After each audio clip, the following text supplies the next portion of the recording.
7번째 내용에서 내용을 보겠습니다. 우리가 이제 계약상의 분쟁의 발생이라는 표현을 제가 달아놨는데 6번째 강의까지의 우리 강의의 시스템, 흐름은 어떤 거였냐면 이거였습니다. 우리가 1강부터 시작해서 6강까지는 제가 여러분에게 제시했던 것은 갑과 을 사이에서 계약이란 걸 했고, 이 계약의 목적을 부동산에 대해서 소유권을 갖는 것을 내용으로 해서 갑과 을 사이에 계약을 했다. 그랬을 때 계약의 내용 중에서 갑은 소유권을 넘겨주되 돈을 받을 권리, 매도인으로서는 돈을 받을 권리가 있고, 매수인으로서는 소유권 이전받을 권리가 있고, 그 이면에는 또 이쪽에서는 의무도 지고 이쪽에서도 소유권 이전시킬 의무를 지면서 양자 사이에서 선하게 그들이 약속했던 대로 이행을 해 나가면 이쪽에서 매도인은 금전에 대한 권리를 취득하고, 매수인의 입장에서는 물건에 관한 소유권, 물건에 관한 소유권을 취득하는 이런 내용을 본 것입니다. 이걸 가르쳐서 계약이 원만하게 진행됐다고 하는 겁니다. 이렇게 보통은 계약이 우리 일상에서 분쟁보다는 원만한 진행이 많습니다. 그리고 일정 부분 합의 보고, 일정 부분 또 양보하고, 서로가 금액이나 물건이 조금 깨졌다 하더라도 조금 안 좋아도 그럴 수 있다 하고 양보해 가면서 우리는 분쟁이라는 걸 버리지 않은 상태로 진행을 하죠. 그래서 1강부터 6강까지는 제가 여러분에게 제시했던 것은 계약의 성립과 원만한 계약의 진행에 대해서, 이것을 전제해서 여러분에게 여러 가지 권리라든가 채권이라든가 물권이라든가 또 소유권을 취득하는 방법으로서의 부동산 같은 경우는 등기를 해야 된다든가 이런 식의 이야기를 한 것입니다. 이것이 민법을 처음 배울 때 저변에 흐르는 하나의 베이스입니다. 이 베이스 위에, 그렇지만 우리가 법이 필요한 경우 당사 사이에 분쟁이 벌어졌을 때 비로소 법이 필요하다는 걸 인식하게 됩니다. 폭력 그렇게 해결할 수는 없으니까. 그래서 우리 법이 인식하게 되는 첫 단계인 분쟁이라는 것은 어떻게 발생하는가 라고 하는 거예요. 그래서 우리 계약이 이루어지는 과정에 이렇게 분쟁의 모습을 봤더니, 이 두 번째 제가 이제 7강부터 13강 정도까지를 풀어낼 이야기가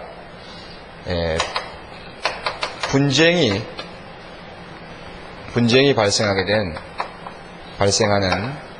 그러한 계약입니다. 그래서 첫 번째 내용이 이제 계약상 분쟁의 발생, 이렇게 걸었던 거예요. 계약상 분쟁이 발생하는 것은 우리가 어떻게 생각하면은 계약을 지키지 않았다 이거죠. 그래서 갑의 입장에서는 돈을 못 받았다, 을의 입장에서는 물건을 제대로 못 받았다, 또 물건에 대한 권리를 못 가졌다. 그렇기 때문에 왜 너 약속을 안 지키냐, 이런 과정을 가지고 다툴 겁니다. 그래서 다투는 것이 분쟁인데, 이때 그 분쟁의 원인을 가만히 들여다봤더니 약속을 안 지킨 경우도 있지만은 약속을 못 지킨 경우도 있다고 합니다. 여러분, 안 한다와 못 한다의 개념 아시겠어요? 안 한다는 의지적으로 안 하는 경우도 있겠지만 못 한다면 어쩔 수 없이 못 하는 경우도 있습니다. 그래서 약속을 하는 단계에서 할 수 없었던 약속, 예컨대 결코 이행할 수 없었던 약속이랄지, 아니면 양자 상호 간에 약속이 지켜질 거라고 기대는 했지만 실제로 나중에 가서 보니까 서로의 생각과 내용이 달라서 처음부터 분쟁을 애고하고 있었던 그런 약속들도 있더라는 거죠. 그것을 이제 면밀히 검토를 해봤더니 계약이 성립하는 과정에서의 이 계약상의 결함이 존재하는 경우가 있더라는 겁니다. 그래서 첫 번째 내용이 이 분쟁의 발생과 관련된 원인, 모습을 봤더니, 원인의 태양, 모습이라고 하는 것을 봤더니, 첫 번째가 계약의 성립 과정에서의 결함이 있더라는 겁니다. 계약의 성립 과정에서.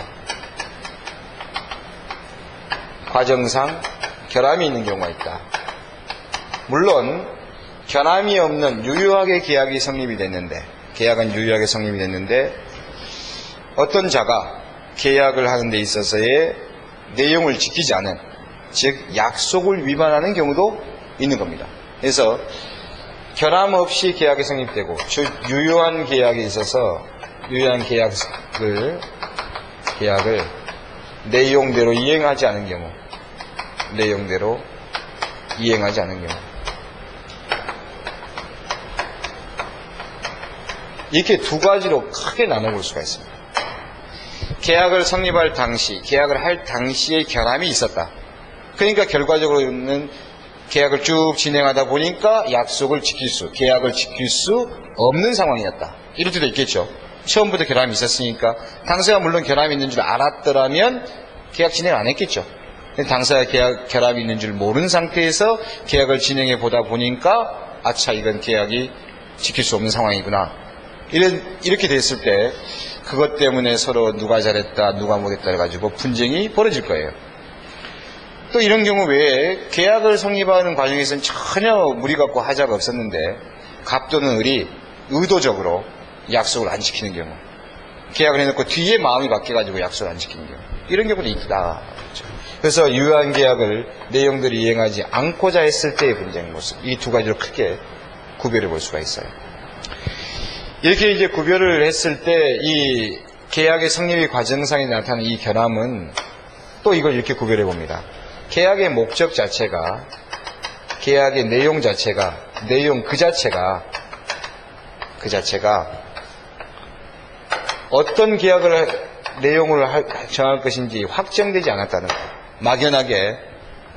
막연하게 갑이라는 자가 을에게 내가 너한테 땅 하나 팔게 이렇게 말했다는 말입니다. 그 땅이 자기 땅을 판다는 것인지 남의 땅을 가져와서 판다는 것인지 내 땅에 몇 평을 판다는 것인지 이런 말 저런 말 없이 그냥 뭐 나한테 땅 하나 팔게 그랬더니 을이라는 자가 그래 나 내한테 땅 한 표치 사지 뭐.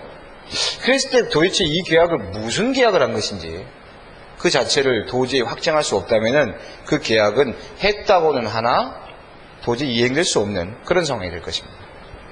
또 애시당초 계약의 실현이 불가능할 때 이렇게 말하는 겁니다. 내가 너한테 20만 평의 토지를 팔겠다. 어디에 있는 건데? 저 달에 있는 거. 달에 있는 20만 평 팔게. 장난이죠. 제가 극단적인 이야기를 하지만은 이건 실현이 불가능한 겁니다. 이런 것뿐만 있는 것이 아니죠. 우리 이제 일상에서 애매해져 버린 게 뭐냐면은 겉으로 볼 때는 실현이 가능합니다. 저 어디 청원군 어디 일대에 있는 토지에 뭘 보여주면서 내 이것은 나한테 팔겠다 이렇게 했는데 사실은 그것은 국가가 이미 수용하고 없는 땅입니다. 수용해버린 땅이에요. 근데 파는 매도인 자체가 그 사실을 알든 모르든 매매계약을 해놓고 나서 보니까 그 땅은 도저히 사고팔고 할 수 있는 땅이 아니라는 거죠. 국가가 이미 수용해버린 땅이니까. 그럴 때는 실현이 불가능한 매매계약을 한 것입니다. 이럴 때는 계약의 내용대로 이루어질 수가 없죠. 또 우리가 토지에 대한 매매계약뿐만 아니라 다른 물건에 대한 매매계약도 그 계약 내용이 법에서 허용하지 않는 것이었다. 그럼 적법하지 않는 것이랄지 또 계약 내용 자체가 우리가 어떻게 본 적이 있지만은 사회 질서에 도저히 용납하지 않는 것이다. 그런데 부첩 계약을 통해서 내 부인이 죽으면 너를 호적에 올려주겠다, 부인으로 삼겠다라고 가문에서 꼬드겨서 거기에다가 여러 가지 반사회적 행위를 벌이면서 재산을 주겠다고 약속을 한다든가 이런 식으로 사회 질서에 어긋나는 내용 그 자체가 확정되지 않거나 실현이 불가능하거나 사회 질서에 어긋나는 경우, 이러한 경우에는 계약의 내용대로 성립상에서의 결함이 있었던 것이고 계약의 내용대로 이행이 되지 않은 것입니다. 이때는 법이 이런 것들을 허용하지 않는 것이죠. 비단 이것뿐만 아니고 계약을 내용 그 자체는 별로 문제가 없는데 계약상에 있어서의 매수인 사이에 상호간의 의사표시, 즉 청약을 했다든가 승낙을 했다든가 라고 했을 때 이 의사표시가 그 자체에 흠이 있다는 겁니다. 흠결이 있다는 겁니다. 의사표시 내용에서 내가 팔고자 하는 내가 말했던 계약서에 썼던 내용과 또 상대방이 알아들은 말이 서로 다르다랄지 또 내가 너한테 물건을 팔겠다고 말을 하고 계약서를 썼지만은 사실은 내 내면의 뒤쪽에서 다른 사람이 너 명유진이 을한테 팔지 않으면 너의 가족을 가만히 두지 않겠다 라고 해서 엄청난 폭력을 행사하고 있었기 때문에 사실은 팔고 싶지 않았지만 어쩔 수 없이 그런 계약서를 썼다랄지, 그런 식으로 의사 내용 자체에 흠이 있어서 법이 그 내용을 그대로 인정해 주기에는 법적 정의가 어긋난다든가 법의 논리에 맞지 않을 때 이런 경우도 있더라는 겁니다. 이것이 의사의 흠결이다라고 하는 것입니다. 이런 것들이 이제 여러분이 민법 총칙에 가서 배울 때는 대단히 어려운 부분으로 접근을 하게 되는 겁니다. 이 유효한 계약을 내용들이 이행하지 않았다라고 하는 것은, 이것은 그냥 쉽게 표현하면 계약의 약속을 일부러 지키지 않은 겁니다. 이럴 때는 상대방은 약속을 지키지 않은 자에 대해서 상대방은 비난을 가하는 거예요. 그리고 그 비난의 끝은 뭡니까? 손해배상을 받는 거죠. 이럴 때의 문제를 가르쳐서 채무 불이행이다 이렇게 이야기를 합니다. 채무를 이행하지 않은 것에 대한 책임, 이런 문제가 나타나는 거예요. 그래서 분쟁의 발생을 크게 두 가지로 쪼개면 이런 형식으로 만들어지는 거예요. 그래서 계약의 성립 과정상의 결함이 있었다든가, 나중에 계약은 성립 과정상에 전혀 결함이 없었는데 당사자 중 일방이 일부러 약속을 지키지 않아서 결국은 분쟁이 벌어지게 되는 그런 내용도 우리가 두 가지를 크게 살펴볼 수 있는데, 여기에서 여러분 그 프린트의 내용에 보면은 계약의 성립 과정에서의 결함 중에 저는 성립 과정의 결함 하나만 이렇게 프린트에 적어놨습니다만은 여러분 이 두 가지의 모습이 있다라고 하는 사실을 여러분이 확인을 해 두셔야 되겠어요. 이제 여러분과 제가 다음 주부터 그 내용을 이제 봐 나갈 때는 저는 여러분에게 주로 이 부분에 대한 이야기는 다음에 기본 강의를 할 때 반사정이랄지 실험 불능에 관한 문제랄지 원시적 불능에 관한 문제랄지 이런 부분은 다음 여러분과 기본 강의, 교과서의 기본 강의를 할 때 자세히 볼 것입니다.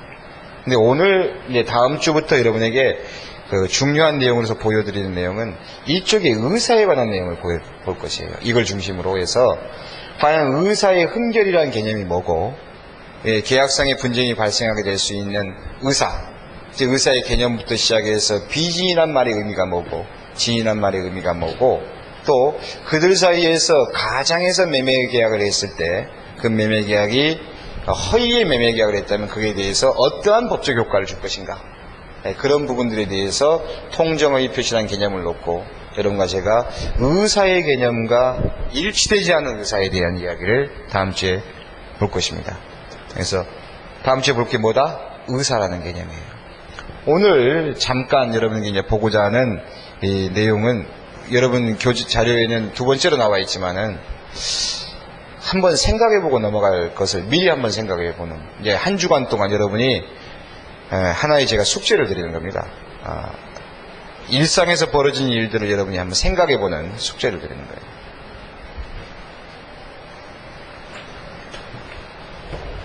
우리가 약속을 하고 이 약속을 계약이라고 합시다. 약속을 이행하는 과정에서 잘 지키면 웃죠. 네. 안 지키면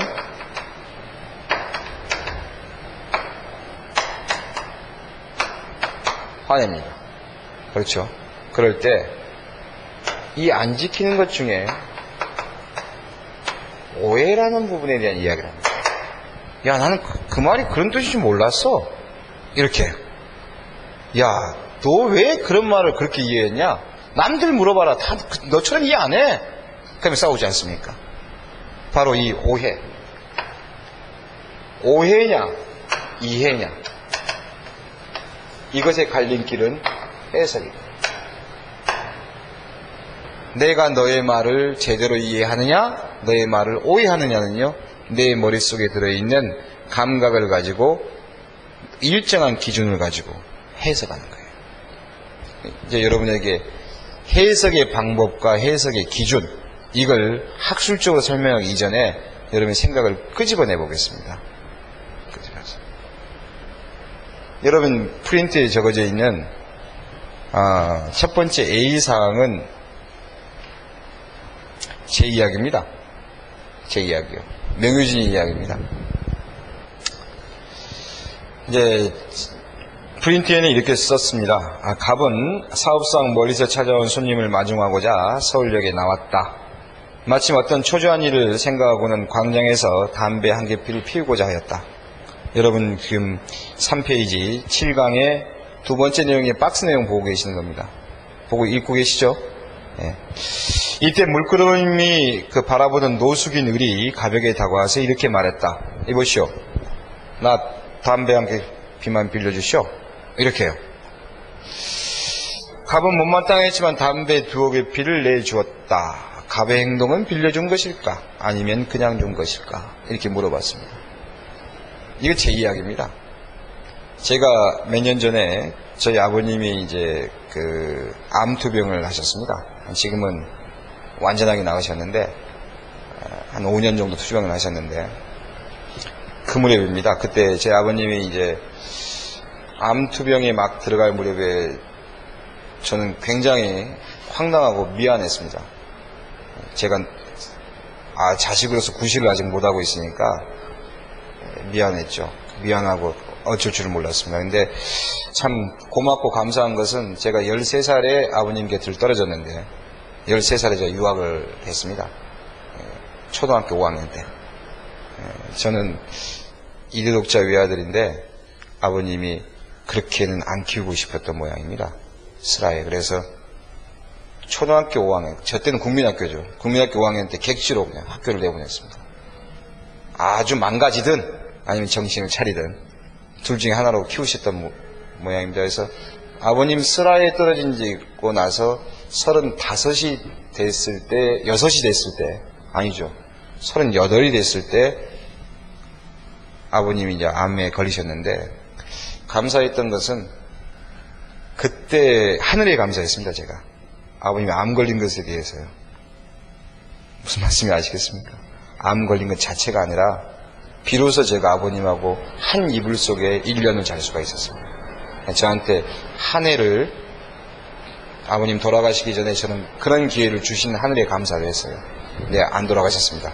완벽하게 나으셨는데 그 무렵입니다. 그때 이제 아버님이 서울역에 올라오시는데 저는 굉장히 초조하죠. 그래서 끊었던 담배를 그때부터 다시 피웠습니다. 근데 이제 담배를 이렇게 한 대를 물고 있는데 성은 노씨고 이름은 숙자이신 분 계시죠. 예. 이렇게 오더니 저한테 약간 덜렁덜렁한 표정으로 제가 이제 나이보다 어려 보이는 모양입니다. 어이, 그럼 나 담배 한 가지만 빌려주시오. 이러더라고 말입니다. 제가 어떻게 대답을 했냐면요. 언제 갚으실 겁니까? 빌려주라고 그랬으니까 언제 갚을지 물어봐야 되지 않습니까? 근데 왜 웃으십니까? 에? 빌려주라고 했으면 당연히 언제 갚은 거 물어보는 게 당연한 거 아니에요? 그 사람은 빌려주라고 했으니까 나는 갚을 거 물어보고 약정서 쓰고 몇같이 빌려주고 받아야 되고 그런 거 아닌가요? 그 사람이 빌려주란 말이 어떤 뜻이죠? 달라는 뜻입니까 그냥? 분명히 말로는 빌려주라고 그랬습니다. 여러분이 느낄 때는 어떻게 느끼세요? 달라고 느끼시죠? 저도 물론 그렇게 느꼈습니다. 근데 제가 의도적으로 언제 갚으실 건데요? 그랬더니 아주 떫은 표정을 짓더라고요. 속으로 그렇죠. 이 자식이 이게 안 주면 그만이지 언제 갚겠냐고 시비를 걸어 이런 느낌이었어요. 제가 피우던 담배를 통째로 드렸습니다. 물론 그분은 한 갑 다 준 줄 알고 뚜껑을 딱 열어보대요. 물론 거기 10가지인가 밖에 없었습니다. 좋다 말았네 그런 심정으로 딱 보더니 고맙수? 하고 가더라고요. 그때 제가 다음에 갚으십시오. 나 말고 다른 사람에게 그렇게 이야기를 했습니다. 노숙에서 일어나시라 그 말이죠. 제가 이 예시를 사실은 이 해석 강의를 하다가 불현듯하게 떠올랐습니다. 내 행동에 대해서 여러분에게 물어본 것입니다. 그래서 언제 갚으실 거냐라고 물은 이것은 그분의 제대로 된 의도를 내가 이해하지 못한 거죠. 근데 여러분 바로 이해하셨지 않습니까? 그냥 한같이 달라라는 말입니다. 우리 일상에서 이런 말들이 굉장히 많습니다.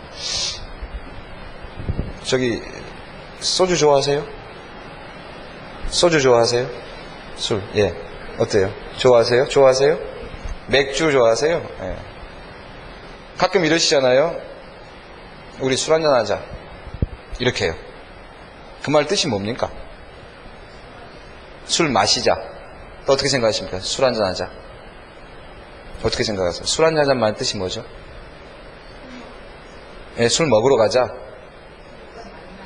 한 잔만 먹자? 일단 만나자. 예. 어떤 분에게 여쭤보니까 맺힌 것 좀 풀자 그런 뜻이라 그러네. 여러 뜻이 있겠죠. 그렇죠. 그러나 적어도 술 한 잔만 하자는 말은 아니죠. 우리 일상이 이렇습니다. 자, 여기서 한번 생각해 보시겠습니다. 어떤 말이 딱 나오면 우리는 말의 액면 그대로만 생각합니까? 아니면 그 사람의 속의 깊이까지를 헤아려 봅니까? 깊이까지를 헤아려 보죠.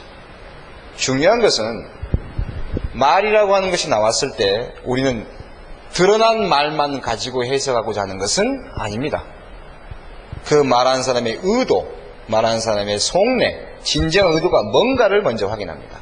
아이가 엄마 500원만 줘 라고 말하면 우리는 500원만 달라고 하는 말 뜻을 몰라서 그 아이에게 대묻지 않습니다. 너 어디다 쓰려고? 왜? 이렇게 물어본다는 겁니다. 그것은 500원이라는 말의 단어, 달라는 말의 단어를 몰라서 그런 게 아니라는 거예요. 그자의 속내, 어린아이의 속내를 알아보고 걔가 뭐 초코파이도 먹고 싶고요, 아이스크림도 먹고 싶고요, 그러면 먹지 말라 그랬지. 그래 놓고 1,000원을 주면 애들이 그러잖아요. 먹지 말라 그랬지. 그러면 이제 씨무르게 져가지고 마지막 한마디 하죠. 저금도 하고요. 이건 제 조카 이야기입니다. 제 여동생이 먹지 말라 그랬지. 그랬더니 저금도 하고요. 그러니까 500원 갖고 초코파이도 사 먹고 아이스크림도 사 먹고 저금도 한다는 거야. 그랬더니 제 여동생이 500원에 500원을 더 주고 500원 저금한다? 자, 500원 달라는 소리를 몰라서 1,000원을 주는 건 아니거든요. 이걸 꼼꼼히 생각해 보십시오. 그렇다면 우리가 계약을 할 때 있어서 계약상의 의사가 드러난 것만 가지고 해석하냐는 겁니다. 아니에요. 그들의 내심에 들어있는 생각을 먼저 해석하는 거예요. 그리고 그 해석이 일치가 되어 있으면 겉으로 드러난 건 중요한 내용이 아닙니다. 노숙자가 명의진이한테 담배 한 가치만 빌려주시오 라고 이야기했을 때 저 사람의 말이 달라는 소리인 줄 알았으면 나는 주고 마는 것이지 그걸 언제 줄 것인가에 대해서 고민하고 있다가 날짜 맞춰서 하도록 하고 그러지 않는다는 것이죠. 이걸 가르쳐 앞으로 다음 시간에 배우게 될 내용 중에서 당사자의 의사를 먼저, 내심의 진정한 의사를 먼저 확인한다. 이걸 자연적 해석이라고 부를 겁니다. 그러나 이런 자연적 해석 단계인 당사자의 의사가 확인됐다면 분쟁이 있을까요? 없죠. 문제는 당사자의 의사가 확인되지 않은 상태에서 다투겠죠. 서로가 내 말이 옳다, 아니다. 네 말은 틀렸다, 내 말이 옳다, 아니다, 내 말이 옳다. 그리고 다툴 때, 그럴 때 비로소 법원에 가게 될 것이고, 그럴 때 판사는 양자 사이에서의 합의가 이루어진 부분과 합의가 안 이루어진 부분을 골라낼 것입니다. 만약 여러분 중에 여기서 이제 돈 100만 원 정도를 빌리는 거리가 있었다고 가정해 봅시다. 여러분 중에 갑이라는 사람이 의뢰에게 돈 100만 원을 빌려주면서 무이자로 빌려주기를 요구했고, 을이라는 사람은 무이자로 빌려줄 것을 갑이 요구했고, 을이라는 사람은 갑에게 돈을 빌려주면서 아니다, 이자를 받아야 되겠다고 생각하고 서로 빌려줬다고 가정해 봅시다. 서로 분쟁이 여지가 이제 싹트고 있죠. 그래서 서로 다투면서 나중에 이제 법원에 가서 소송을 낼 때, 나 이 사람 만날 때 천안에 있는 어느 쌍용동에 있는 학원에서 만났다 라고 갑이라는 사람이 주장을 합니다. 그랬더니 을이라는 사람이 무슨 소리냐, 나는 당신을 천안에서 만났지만 쌍용동은 아니다. 전 다른 동 이름 모르겠는데 다른 동에 있는 거기서 그 학원에서 만났다. 서로 다툽니다. 어떻게 보면 다투고 있죠. 계속 주장하면서 그때 민법 가르치던 선생이 명효진이야? 맞아, 명효진이야. 그래, 그 시간이야. 하면은 쌍용동이 중요합니까? 다른 동이 중요합니까? 전혀 중요하지 않습니다. 그냥 명효진이가 민법 가르치던 그 학원에서 만났다는 것 자체는 합의가 돼 있죠. 그럼 분쟁의 대상이 됩니까? 안 됩니까? 안 되는 것이에요. 그럴 때 판사는 어느 동이 중요한 건 아니고 일단 만나긴 만나셨네요 하고 그것은 분쟁거리로 해서 삭제시키고, 그들의 분쟁을 따져보니까 갑이라는 사람은 무의자다, 을이라는 사람은 아니다, 이자다. 이 부분이 충돌이 오죠. 그러지 않겠습니까? 바로 그것을 분쟁으로 끄집어드립니다. 그래놓고 나서 누구의 주장이 옳은가를 도저히 판단할 수 없다면 여러분이 판사라면 뭘 요구하겠습니까? 각자 주장에 따른 증거를 요구하겠죠. 그 증거, 증인을 요구할 것입니다. 바로 그것이 객관적인 징표입니다. 그래서 그 증거를 대는 사람이 이기겠죠. 여기서 생각해 보십시오. 재판에서 진실이 이긴다고 보십니까?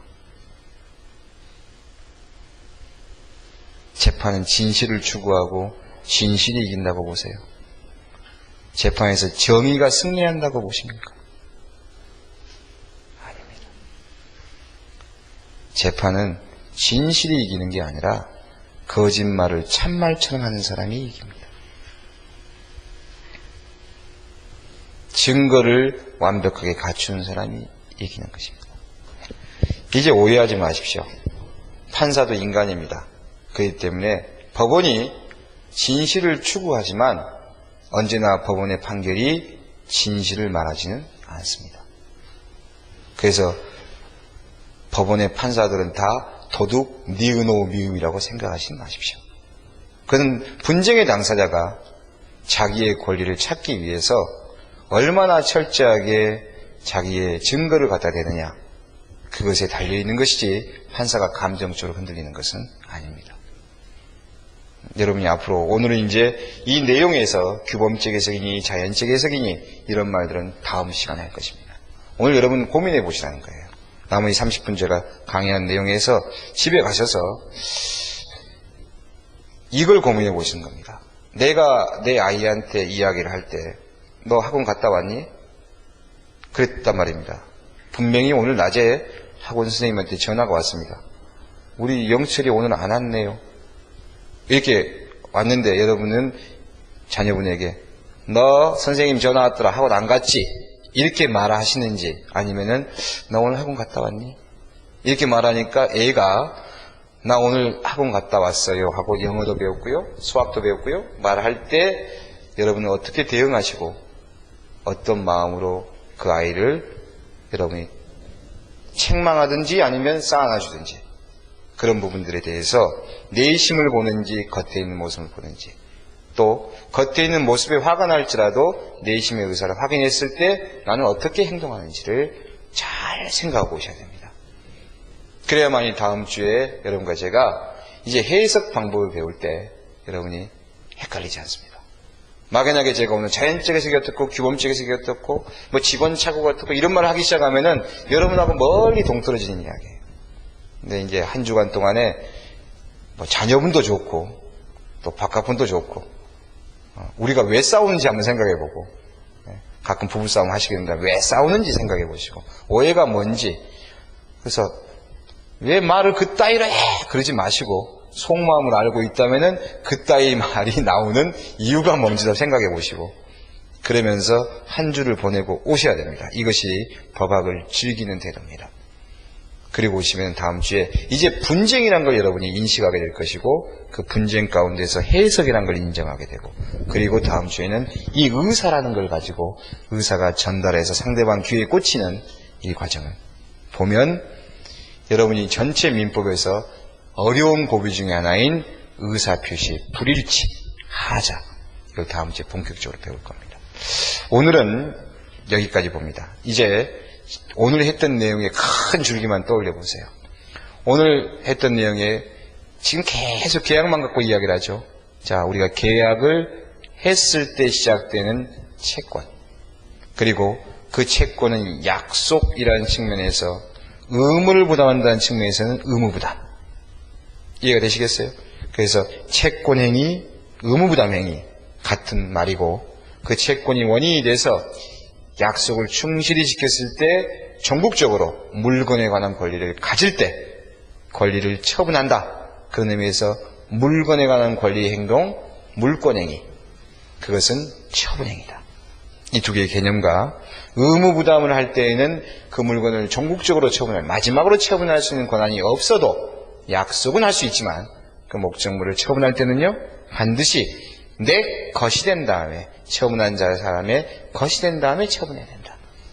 그런 처분행위를 할 때는 처분 권한이 있어야 된다. 오늘 이야기의 주제가 그겁니다. 그 속에 들어있는 내용이에요. 앞에서 등기의 공신력, 공신은 지난주에 했던 거고, 다시 한번 그건 체크해 보시되, 처분행위에 대한 개념, 의무부담에 대한 개념을 곰곰이 생각해 두셔야 돼요. 이것은 전체 민법을 관통하는 아주 중요한 이야기가 됩니다. 나중에 전세권 배우나 물권행위를 배울 때, 또 저당권이나 담보물권에 대해서 배울 때, 대리권을 배울 때 처분 권한 문제의 처분행위에 대한 개념들을 계속 공부해 나갈 텐데, 오늘 이 개념이 정확하게 잡혀 있어야만이 여러분이 공부하실 때 헷갈리지 않습니다. 자, 오늘 여기까지 보시고 다음 주에는 의사표시에 관한 내용하고 의사의 해석의 기준, 이 내용을 보도록 하겠습니다. 다음 주에는, 그러니까 오늘은 7강의 앞부분을 남겨놓고 가는 겁니다. 다음 주에는 7강의 뒷부분부터 공부를 하되 8강, 9강을 또 나가도록 하겠습니다. 수고 많이 하셨습니다.